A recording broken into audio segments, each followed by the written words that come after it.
unidos para mostrarmos a nossa força, porque razão nós temos em nossos pleitos. O que nós precisamos é organizar e racionalizar a operacionalização da nossa luta. E nesta senda de reafirmação do gesto, que significa comprometimento em defesa dos valores da advocacia pública, eu não poderia deixar de enaltecer e exaltar a presença do deputado Osmar Serralho. Deputado federal Osmar Serralho, professor de Direito Constitucional, Direito Administrativo no Paraná, é uma das referências éticas mais vivas e acendradas do parlamento brasileiro. Quando o Capês disse que ele é um deputado corajoso, evidente que faz referência ao fato de que Osmar Serralho foi o relator de todo o processo que se denomina mensalão na Câmara dos Deputados. E posso afirmar a vocês, porque isso me foi dito pelo meu pai, Nelson Frade, que hoje não está mais entre nós, que se não fosse a coragem do Osmar Serralho, o Brasil não teria a oportunidade de conhecer as entranhas putrefatas de todo esse sistema de corrupção que assolou o nosso país.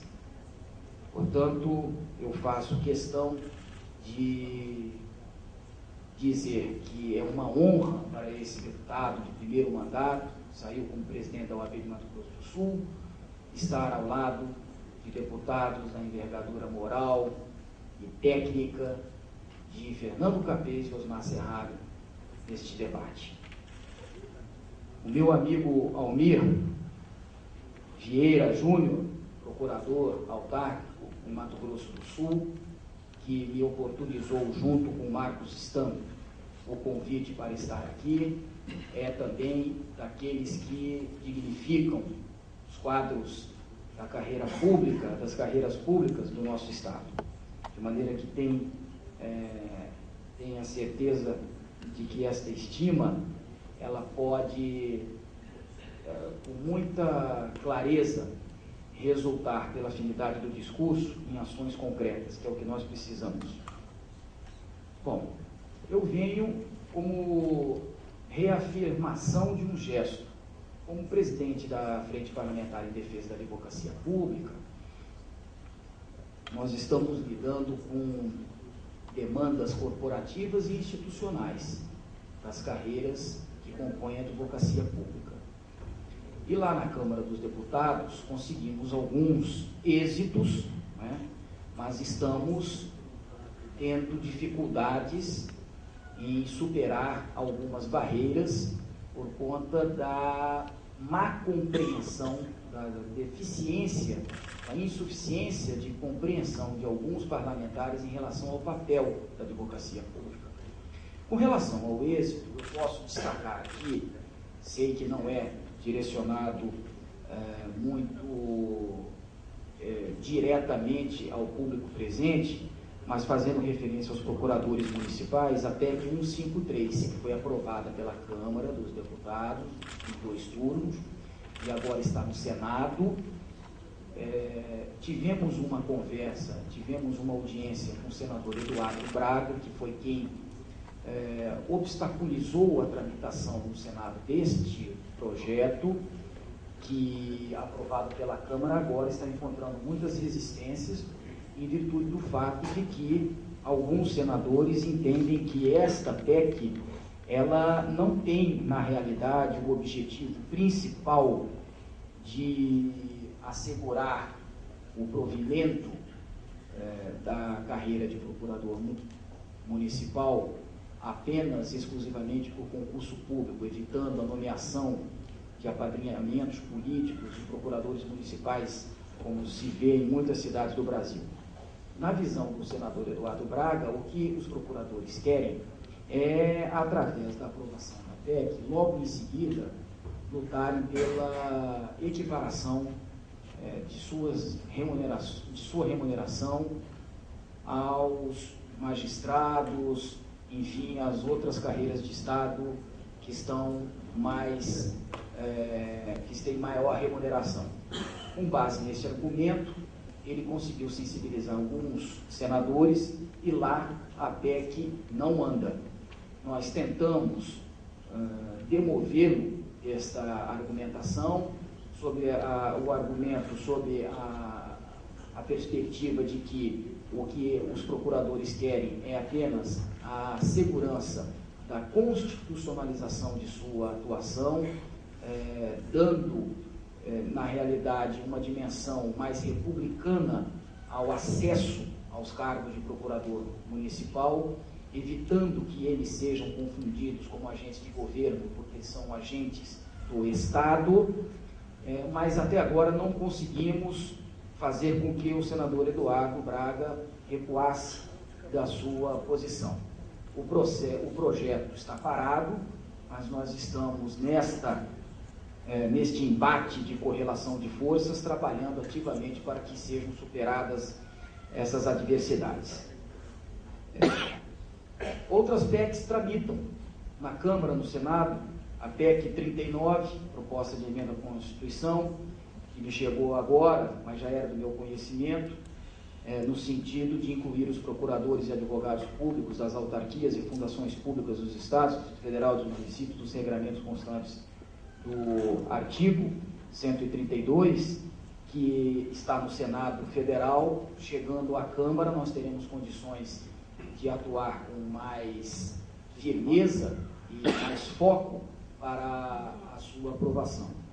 Veja, a nossa presença aqui, eu creio, né, a minha, do Osmar e do Capês, é no sentido de marcar posição e fazer, assim, algumas reflexões sobre a necessidade de adotarmos uma estratégia mais eficaz nos parlamentos. O que se vê nos embates da Câmara e do Senado é a deflagração de um processo que cada vez mais desidrata o poder legislativo e hipertrofia as atribuições do poder executivo. São recorrentes os discursos que tematizam na Câmara o afastamento do poder legislativo de suas genuínas funções. Basta observar que a Câmara, nas últimas semanas, ela está, de certa forma, adormecida por conta da obstrução de setores da oposição que não querem votar medidas provisórias, e elas têm prazo, os senhores sabem disso, por questões não muito republicanas, eu diria, relacionadas à liberação de emendas parlamentares. Significa dizer que essa lógica do mercado, essa lógica do consumismo, essa lógica da globalização, que valoriza mais o cidadão consumidor do que o cidadão em si, e já introjetou no âmago do parlamento, tanto da Câmara quanto do Senado, os seus postulados teóricos. Quer dizer, como é que se pode conceber republicana uma oposição que não vota porque suas emendas não foram liberadas? É algo que precisa ser refletido até mesmo para emprestar um novo enfoque ao papel do parlamento brasileiro. Quando se diz que a Câmara e o Senado estão sempre a reboque do Executivo, porque só votam medidas provisórias, e os projetos de lei, as propostas de emenda constitucional sempre ficam relegadas, isso é um fato que nós estamos presenciando. Mas é fato também que existem perspectivas que podem, a curto prazo, dar novos horizontes a estas dificuldades que obstruem os trabalhos do Legislativo. Primeira, para a qual chama atenção, é a reforma política. Nós temos que enfrentar o desafio relacionado à forma de financiamento das campanhas eleitorais. Não é mais possível que de 2 em 2 anos, e essa também é uma outra questão, a da unificação das datas para as eleições, o Brasil tenha que parar as suas atividades para cuidar de eleições. Agora mesmo, hoje, numa quinta-feira, deveríamos estar legislando, já estamos de volta aos nossos estados para promover as campanhas dos candidatos a vereador e prefeitos. Mas logo depois do dia 7, o foco já será 2014. Enquanto isso, o mandato, que é o objetivo principal daquilo que se conquista numa eleição, fica relegado a segundo plano, o que não é bom. não é bom para a democracia, não é bom para o parlamento, não é bom para os poderes constituídos. Veja, portanto, que e outra perspectiva que eu faço questão de destacar aqui é a ideia que já tramita em forma de projeto de lei na Câmara dos Deputados, tornando obrigatória e insuscetível de contingenciamento as emendas parlamentares. Porque quando se sabe que as emendas individuais dos parlamentares serão obrigatoriamente liberadas pelo Poder Executivo, menos poder o Executivo tem de pressionar os parlamentares a votar neste ou naquele tema em virtude destas razões que eu reputo antirrepublicanas. Infelizmente, tanto a reforma política quanto estas proposições que dizem respeito à necessidade de uma asepsia do orçamento brasileiro, elas não conseguem avançar na Câmara e no Senado. Mas estamos trabalhando, pelo menos, como disse o Capês, não estamos fazendo mal, estamos marcando posição e fazendo aquilo que nós queremos fazer com relação a toda a argumentação e a todo o discurso da advocacia pública brasileira. Em primeiro lugar, a advocacia pública brasileira nos parlamentos tem que ter visibilidade. É importante que a população que está do lado de lá e que nos vê como agentes políticos, saiba o que é advocacia pública, para que serve a advocacia pública e qual é a sua importância para a sociedade. Portanto, a visibilidade é pressuposto, é postulado fundamental para se começar um processo de legitimação do discurso da advocacia pública brasileira.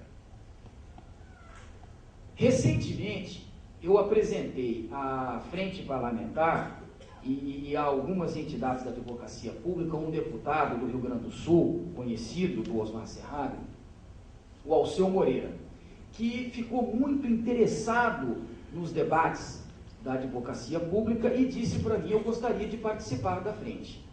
No primeiro encontro, ele foi muito claro em dizer que não gostaria de defender nenhuma causa da advocacia pública da porta para dentro. Ele queria defender as causas da advocacia pública da porta para fora, isto é, mostrar à sociedade que uma advocacia pública ela só se legitima quando ela não tiver submissão às vontades e aos desejos contingenciais dos mandatários, dos governos.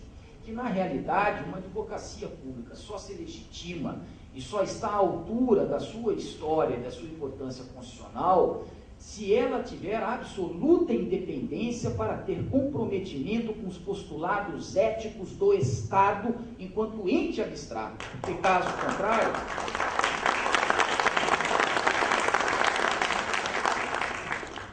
ela será apenas longa-manos das vontades conjunturais de políticos que, tendo êxito no mandato, podem transformá-la em uma assessoria, em uma simples e singela assessoria para, entre aspas, tentar legalizar os seus atos. Quando, na verdade, nós sabemos, e isso é importante destacar, para que a popularização do discurso da advocacia pública seja algo concreto, que ela, quando atua, ela não atua pensando no governante de ocasião, e sim na própria sociedade, que tem, ela, o maior interesse na legalidade dos atos e dos negócios públicos.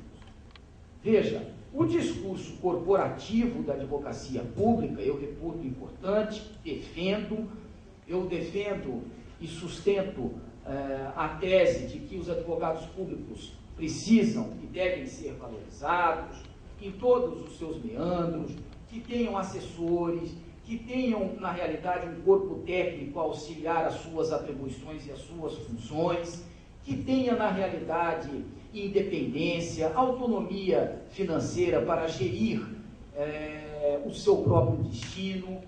Mas este discurso, ele não é o discurso mais adequado para se conseguir aquilo que nós entendemos principal, que é a aprovação dessas PECs.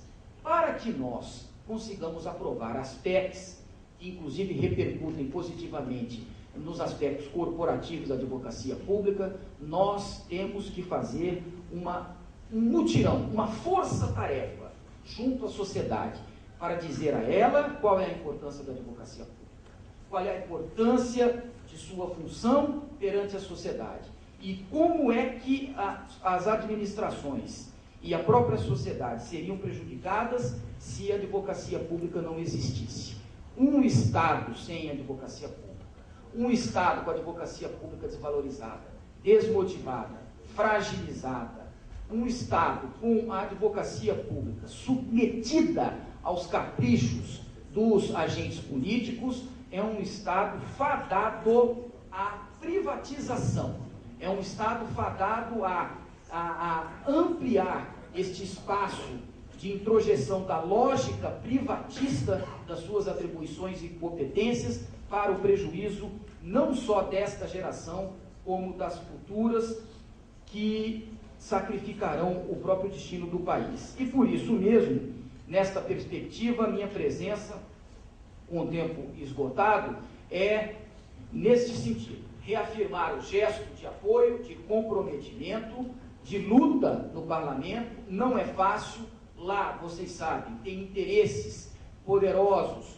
que não querem um Estado bem aparelhado, não querem uma advocacia do Estado, querem uma advocacia de governo, e que também lutam com as suas armas. Por isso é que eventos desta natureza são importantes, e mais importantes do que esses eventos são as constatações de que a vinda de um Osmar Serralho, a vinda de um Fernando Capês, a estruturação de frentes parlamentares tem um destino, elas têm uma missão: produzir concretamente realidades que favoreçam a advocacia pública. De minha parte, vocês podem ter certeza de que não só pela simpatia ou afeição, já que venho da advocacia, presidente da OAB que fui, mas porque acredito medularmente nas causas que animam a advocacia pública brasileira. É o que me incentiva e me estimula a fazer da tribuna da Câmara uma referência de diálogo e, sobretudo, a fixação de um discurso permanente em defesa daquilo que representa a republicanização da política brasileira. E não se republicaniza a política brasileira sem uma advocacia pública que esteja à altura da sua história e da sua função. Obrigado.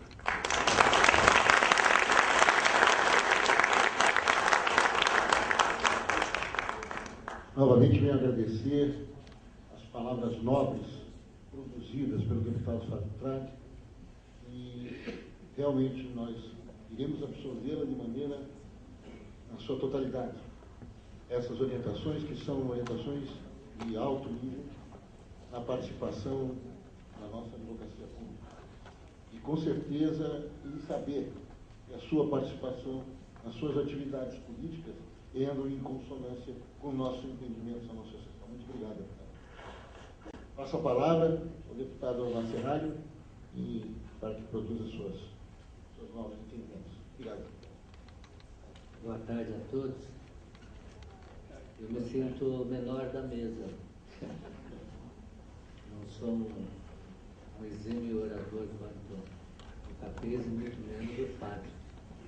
Aliás, o Fábio sabe da admiração que tenho, já como algo hereditário.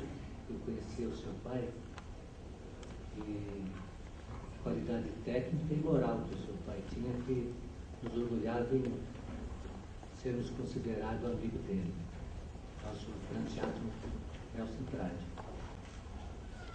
O Capês, ele mostrou porque a cada ano, a cada eleição, ele amplia tão expressivamente os seus votos.